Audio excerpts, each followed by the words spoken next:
Hello అందరికీ నమస్కారం friends, welcome back to my channel Nisha talks. ఈరోజు ఈ వీడియోలో నేను ఏం చూపించబోతున్నానంటే ఎంతో టేస్టీగా ఉండే ముల్లంగి పచ్చడి ప్రిపేర్ చేస్తున్నా.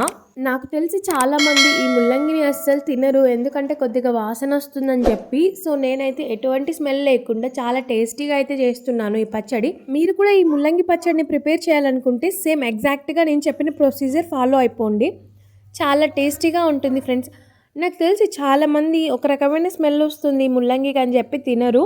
సో ఇలా చేస్తే ఏ స్మెల్ ఉండదు, చాలా టేస్టీగా ఉంటుంది ఫ్రెండ్స్. తింటుంటే కమ్మగా ఎంత బాగుంటుందో వేడివేడి అన్నంలో, రైస్తోనే కాదు చపాతీలోకైనా కూడా చాలా బాగుంటుంది ఫ్రెండ్స్. ఒకసారి మీరు కూడా ట్రై చేయండి.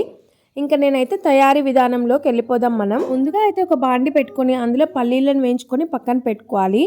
ఇంకా తర్వాత మనం ఏం చేయాలంటే ఆ కడాయిలోనే కొద్దిగా ఆయిల్ వేసి మనం ఎండుమిర్చిని బాగా ఫ్రై చేసుకొని పక్కకు తీసేయాలి. ఆ తర్వాత అందులోనే ధనియాలు జీలకర్ర వేసుకొని వేపుకొని మనం రాడిష్ తీసుకుంటాం కదా, దానిపైన తొక్కు మొత్తం అలా జివరేసి ఆ తర్వాత ఆ రాడిష్ని మనం గ్రేట్ చేసుకోవాలి. తురుముకొని దాంట్లో వాటర్ అంతా మనం పిండేసుకోవాలి ఫ్రెండ్స్. పిండేసుకున్న తర్వాత ఇలా పొడి పొడిగా అయిపోతుంది. సో దాన్ని అయితే మనం అదే ఆయిల్లో వేసి ఫ్రై చేసేయాలన్నమాట.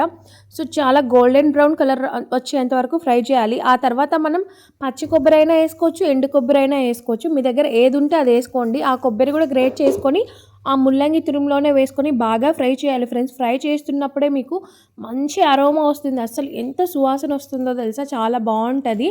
ఇంకా మనం చింతపండుని క్లీన్ చేసుకొని ఒకసారి వాష్ చేసుకొని వాటర్లో నానబెట్టుకోవాలన్నమాట. సో చూడండి, నేను చూపిస్తున్న విధంగా లో ఫ్లేమ్లో పెట్టుకొని బాగా వేయించుకోవాలి, ఇలా గోల్డెన్ బ్రౌన్ కలర్ వచ్చేంత వరకు. ఇంకా మనమైతే ఒక మిక్సీ జార్ తీసుకొని అందులో నేనైతే ఫస్ట్ ఉప్పు వేసుకుంటున్నాను. నేను ఇక్కడ కల్లుప్పు వాడుతున్నాను ఫ్రెండ్స్. ఆ తర్వాత అయితే ఎండుమిర్చి వేసుకుంటున్నా. ఇంకా ఆ తర్వాత అయితే ముందుగా మనం వేపి పెట్టుకున్నాం కదా ముల్లంగి, ఆ మిశ్రమం అయితే వేసేసుకోవాలి.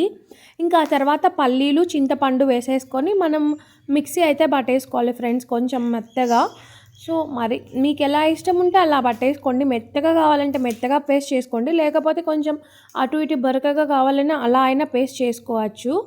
సో మిక్సీ అయితే పట్టేసుకోవాలి. నేను ఇక్కడ చూపించడం లేదు, అండ్ ముల్లంగి తురిమిన వీడియో అయితే మిస్ అయిపోయింది. బట్ మీరైతే నేను చెప్పిన విధంగా పైన చెక్కున అలా జిగిరేసి గ్రేట్ చేసుకోండి. ఇంకా మనం ఆల్రెడీ మిక్సీలో పెట్టుకున్నాం కదా, ఆ పేస్ట్ని ఏం చేయాలంటే ముందుగా మళ్ళీ ఇంకొక కడాయి పెట్టుకొని అందులో ఆయిల్ వేసుకోవాలి.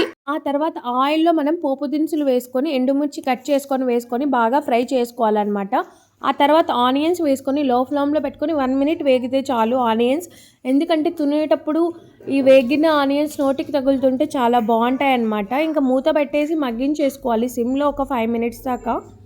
5 మినిట్స్ దాకా అంటే కొంచెం బాగా మగ్గాలి కదా ఆనియన్స్, తినేటప్పుడు బాగుంటుంది.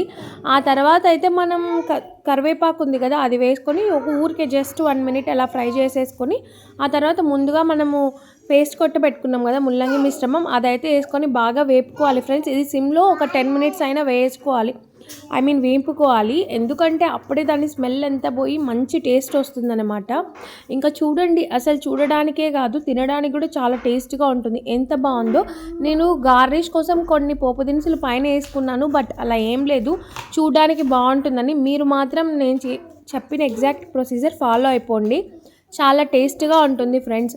ఇంకా చూడండి, అసలుకు ఎంత బాగుంది కదా, తినడానికి కూడా చాలా బాగుంటుంది. నాకైతే నా ఫేవరెట్ ఈ రాడిష్ చట్నీ. ఇంకా మీరు కూడా ట్రై చేసి కమెంట్ సెక్షన్లో నాకు చెప్పండి ఎలా వస్తుందో. వెళ్తూ వెళ్తూ ఒక చిన్న లైక్ ఇచ్చి ఛానల్ని సబ్స్క్రైబ్ చేసుకోండి. ఉంటారు బని, బాయ్ బాయ్.